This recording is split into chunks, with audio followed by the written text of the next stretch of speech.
शहीद मज़हर जतोई जॾहिं सिंध जे कंहिं बि इशू ते को बि इशू हूंदो त उन में अकबर हूंदो।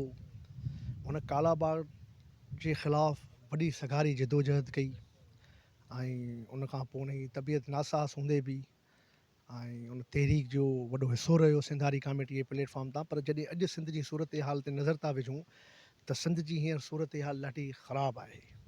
हिकिड़े तरफ़ कारपोरेट फार्मिंग, ॿिए तरफ़ 6 केनाल जी वालार ऐं हींअर ताज़ो ई जेको बरसाति में तबाही थी आहे, ग़रीब हारियुनि जा फ़सुल तबाह थिया आहिनि।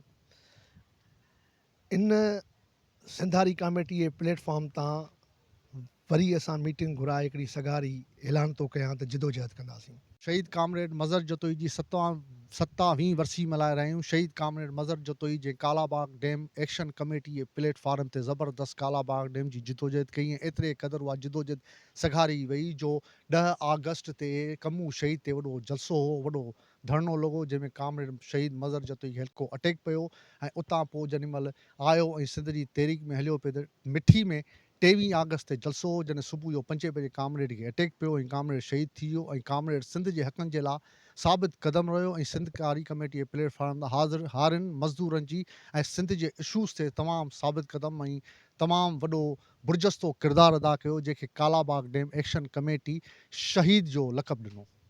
अॼु शहीद कामरेड मज़हर जतोई जी 27वीं वरसी जेका उहा मल्हाई वई आहे। कामरेड शहीद Mazhar Jatoi anti Kalabagh dam movement जो पहिरियों शहीद आहे जंहिंखे सिंधारी कमेटी जे तरफ़ां ख़िराज पेश कयो वियो आहे ऐं हमेशह सिंध पंहिंजे माण्हुनि खे जेको आहे ओन कयो आहे। जंहिं बि सिंध धरतीअ जे लाइ कमु कयो आहे उनखे हमेशह ख़िराज पेश थींदो रहियो आहे। त अॼु असां शहीद कामरेड मज़हर जतोई खे सुर्ख़ सलाम पेश कयूं था।